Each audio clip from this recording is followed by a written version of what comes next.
Ligados Integrados. Realização Canal Rural. Oferecimento Seara. Surpreenda-se com Seara. Olá, muito bom dia para você. Quarta-feira, 19 de outubro. Vamos juntos até meio-dia falando de avicultura e suinocultura. Veja os destaques do dia. Manejo. Qual é o tipo ideal de comedouro para instalar nas granjas de suínos? Regular os equipamentos corretamente e ajustar o fornecimento de ração é essencial para evitar desperdício. E ainda, Paraná é o principal estado produtor de pintinhos de corte. A gente vai saber mais sobre essa etapa inicial do ciclo produtivo aqui no Brasil. Tudo isso e muito mais Ligados Integrados já está começando.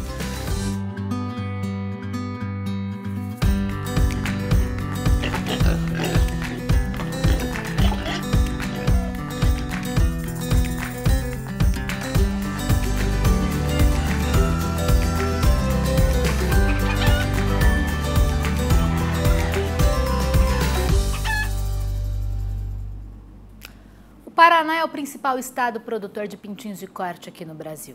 Na sequência, vem São Paulo e depois Santa Catarina. No Brasil, a produção de pintinhos de corte até agosto bateu 4,468 bilhões de unidades. O número impressiona, mas apresenta queda em relação ao mesmo período do ano passado. A gente vai falar sobre os investimentos na produção de pintinhos de corte aqui no Brasil, conversando com o José Paulo Kors, presidente da Associação Brasileira dos Produtores de Pintos de Corte, a APINCO. José já está chegando por aqui com a gente, vamos recebê-lo então. Muito bom dia para você, José. Seja bem-vindo ao Ligados Integrados.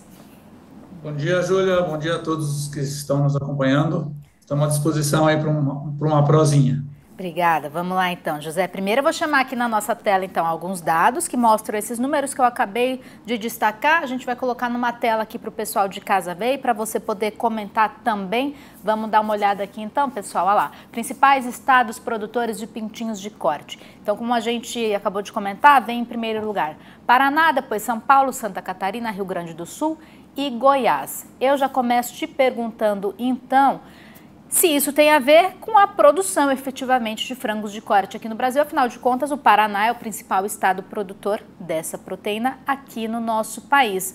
E eu também vou aproveitar já para te perguntar, José, para a gente contextualizar a diferença entre a produção de pintinhos de corte, quando a gente fala em integração e em produção independente. Então, tem alguma diferença? Que o Paraná é o principal estado produtor, mas a gente tem uma grande parcela dos produtores aí integrados, né?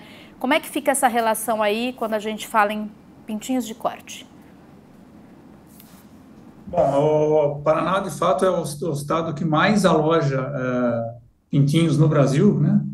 Que vão se transformar em frangos. E, a grosso modo, de cada 3 pintinhos alojados no Brasil, um é alojado no Paraná, né? Sendo que o Paraná também é o maior exportador de carne de frango, né?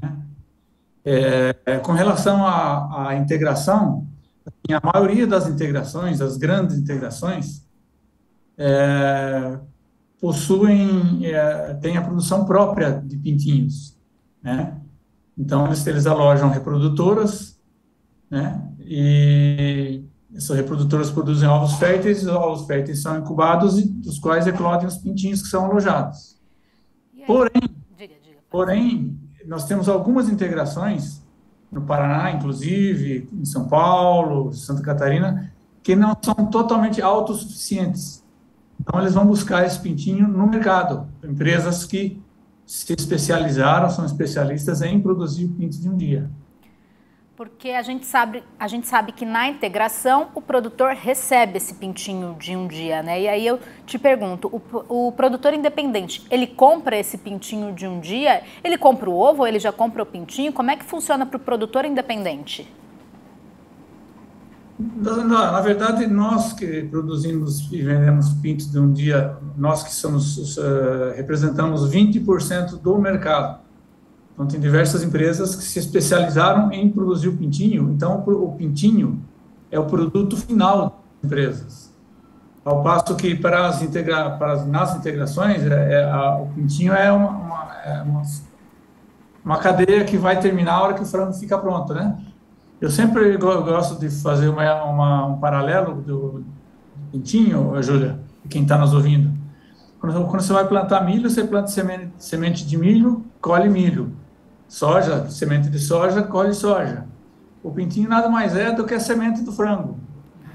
Você planta o pintinho e você vai para colher o frango, depois de 40 dias, 42 dias. Né?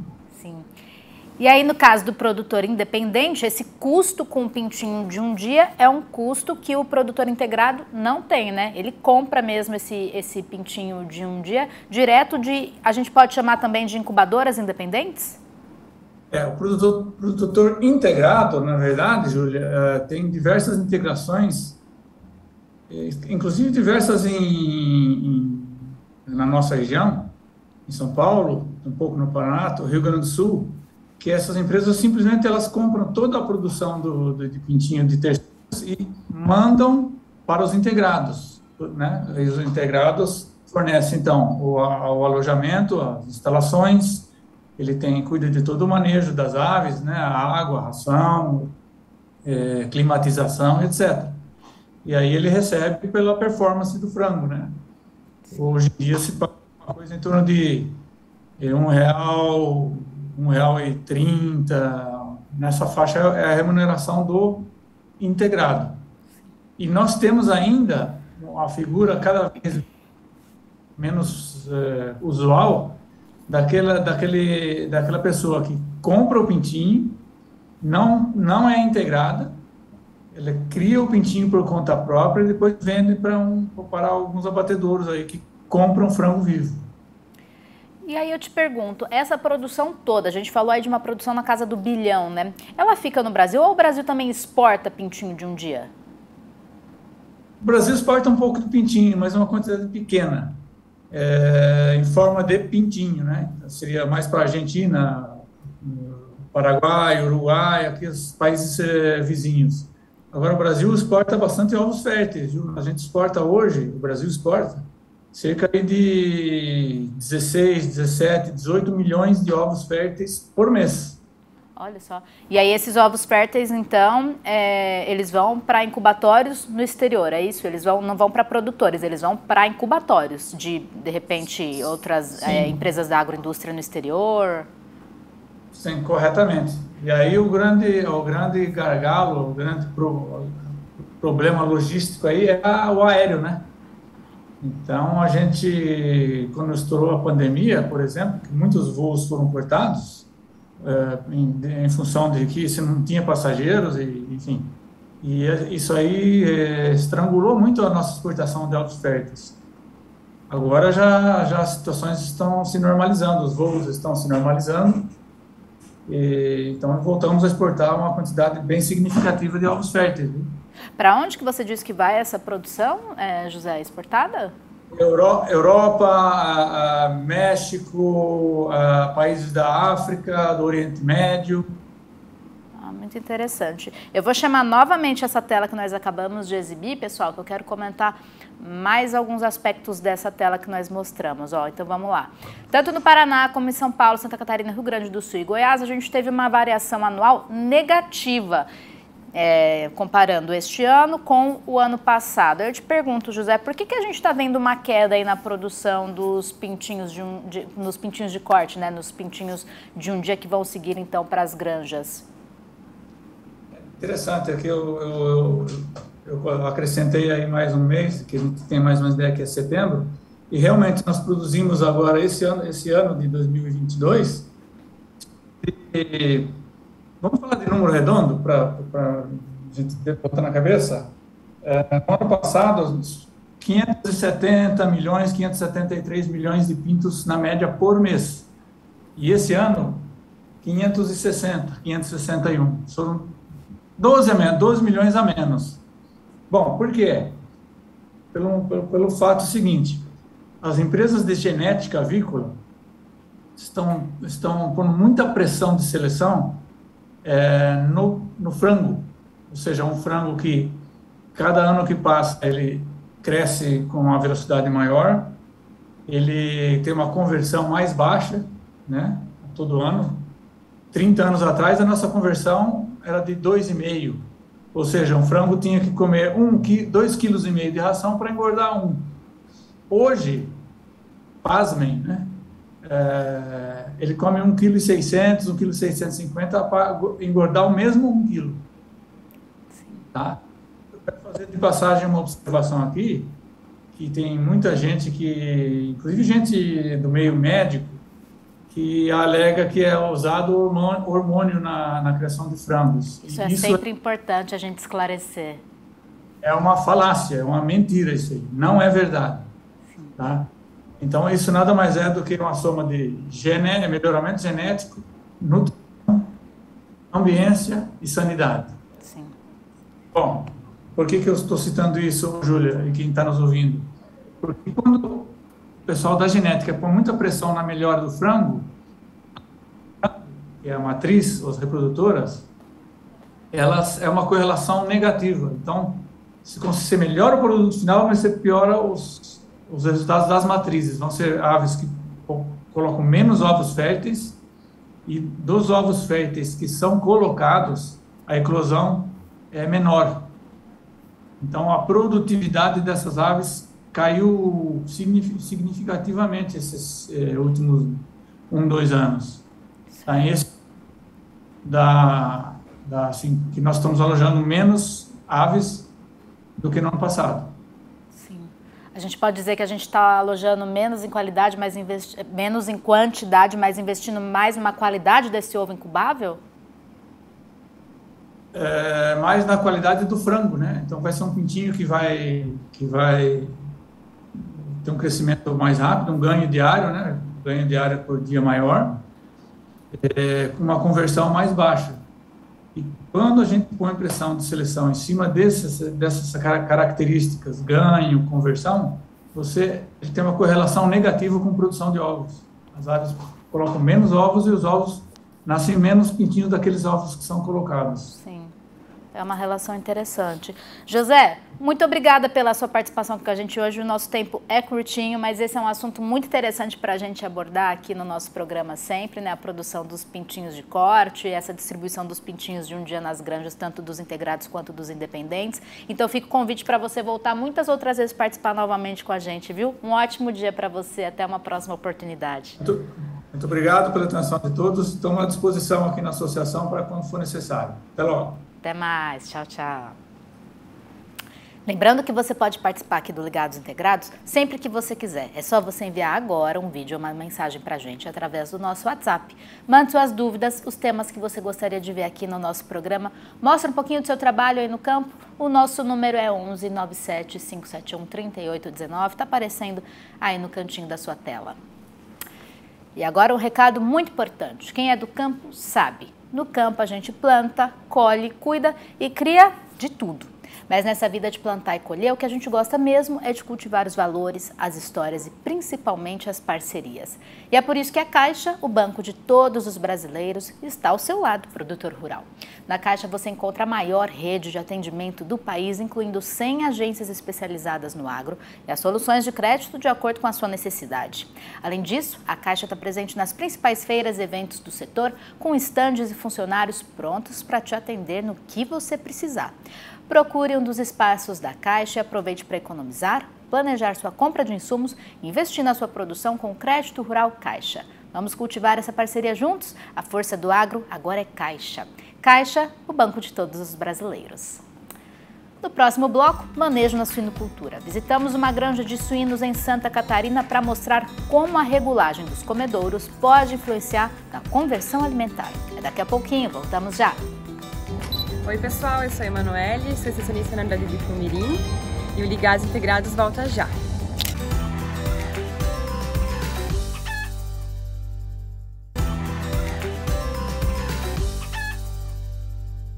Já estamos de volta. As exportações brasileiras de carne de frango ultrapassaram a marca de 200 mil toneladas nos primeiros dias de outubro. Quem traz mais informações para a gente sobre os embarques da proteína avícola é a repórter Priscila Polon. Bom dia para você, Pri.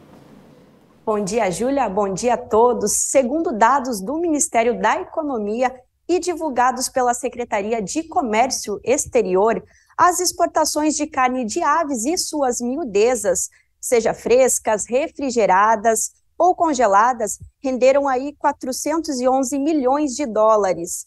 nos 9 dias úteis de outubro. Isso dá uma média diária aí de 45 milhões de dólares. A quantidade total exportada pelo Brasil chegou a 201 mil toneladas, com média diária de 22 mil toneladas. Em relação aí ao outubro de 2021, houve uma alta de 42% no valor médio diário, um ganho aí de 23% e aumento de 15% no preço médio, Júlia. É isso então, obrigada pelas atualizações, Pri, até mais. Vamos falar de manejo agora? O comedouro é um equipamento fundamental no ciclo de produção dos suínos. Afinal, a eficiência nutricional e a conversão alimentar dos animais estão diretamente associadas ao consumo de ração. A nossa equipe de reportagem visitou uma granja em Itá, Santa Catarina, para saber mais sobre tipos de comedouros e regulagem.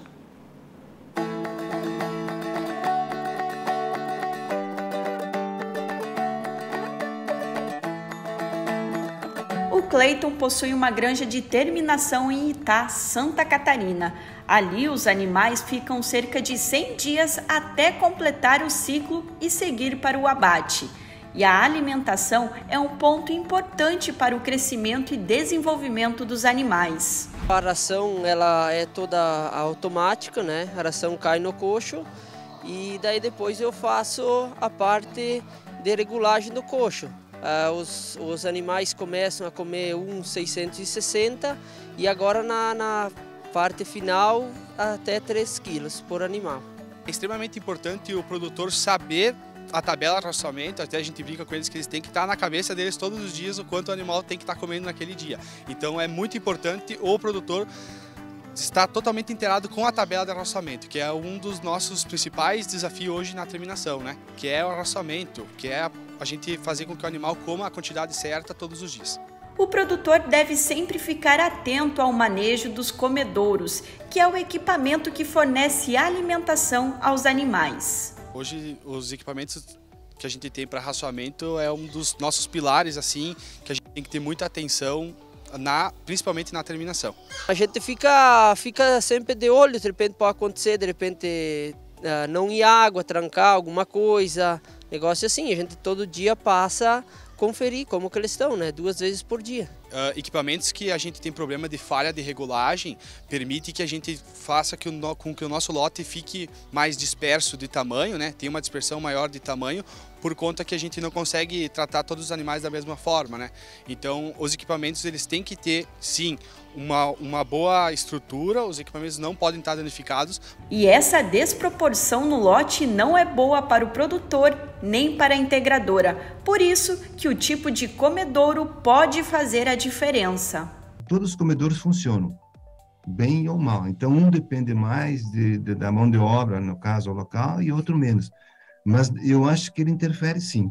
Tem comedouros também que tem um desperdício um pouco maior, outro um pouco menor, mas tudo vai depender do manejo que o produtor, o manejador, está fazendo naquele comedouro, né? Na nossa integração, a gente tem 3 tipos aí de comedouros que a gente utiliza bastante, que é o comedouro tampão, né, que é o produtor que faz o arroçamento manual todos os dias, né? E também a gente tem o comedouro funil e o comedouro de aço inox, que agora é o que a gente vem mais utilizando. Por exemplo, essa granja aqui utiliza do comedouro de aço inox. Os comedouros podem variar em cada sistema de produção. Hoje, eu diria assim, na maternidade, nós temos 2 tipos de comedouro. Tem um que é uma calhazinha, assim, do lado, 3, 4 lugares, e tem aquele redondinho, mas os 2 funcionam bem. Aí tu vai depender se tu vai botar de inox, de plástico. Tem empresas que daí custa bem mais caro e é bom, outra é mais barata, então toda essa questão. Mas eu acho que os 2 funcionam bem. É tipo assim, eu tenho um comedor que funciona bem na maternidade, mas os leitões com 9, 10 dias lá, eu encho o comedor de ração. Vai estragar, eles não vão comer. Então eu tenho que colocar só um pouquinho, isso vai manejo, né? E na creche também, na creche tem até um comedor mais intermediário aí, que também funciona bem.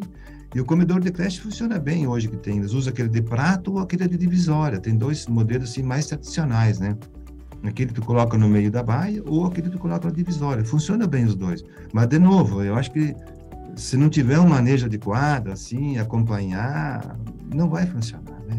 E a ração deve estar sempre disponível aos suínos, com um espaço adequado para cada animal comer tranquilamente. O comedouro de aço inox que o Cleiton usa na granja facilita o manejo.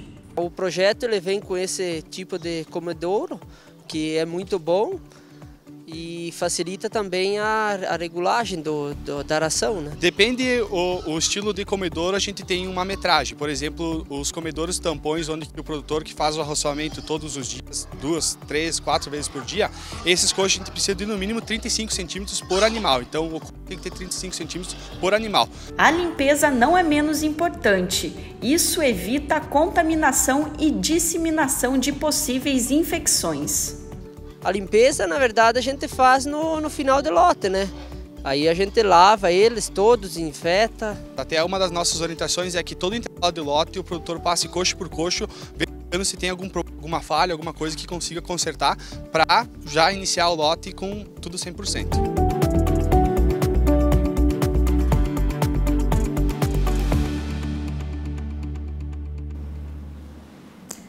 Para rever essa e outras reportagens, acesse o nosso canal no YouTube, youtube.com/ligadosintegrados. Fica tudo disponível por lá para você ver, rever, compartilhar com outros produtores e produtoras pelo Brasil. Você também pode interagir com a gente em tempo real, deixando seus comentários. Aproveita e se inscreve para você não perder nada. E como eu disse, vocês podem deixar seus comentários por lá, interagir com a gente, porque nós estamos ao vivo e estamos de olho nas interações de vocês. Inclusive, nós recebemos alguns comentários lá no nosso canal no YouTube que eu quero compartilhar com vocês agora. Vamos ver? O primeiro comentário é da Raquel Xavier. Programa muito bom e esclarecedor. Ah, que bom, Raquel, que a gente está esclarecendo as suas dúvidas. Também tem o Pedro Fales. Este programa é muito bom e importante. É importante a gente falar de sustentabilidade, bem-estar, não é, Pedro? Rodrigo de Oliveira, muito bom esse programa. Muito obrigada pela audiência de vocês, pessoal. Se vocês têm alguma dúvida, querem ver algum tema aqui no nosso programa que a gente ainda não destacou, escreve lá que a gente traz o tema aqui para vocês. A gente chama um especialista para esclarecer as dúvidas de vocês. Muito obrigada pela audiência de vocês todos. Um grande beijo para vocês que estão participando com a gente. E o programa de hoje vai ficando por aqui. Muito obrigada pela sua companhia. Eu espero que você tenha aproveitado muito o nosso conteúdo, que tenha aprendido muito com a gente hoje. Você já sabe que a gente se encontra amanhã às 11h30 da manhã. Eu estou esperando vocês, viu? Até lá. Tchau, tchau.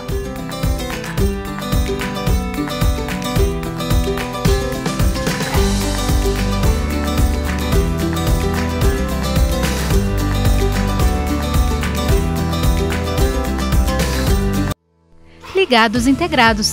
Realização Canal Rural. Oferecimento Seara. Surpreenda-se com Seara.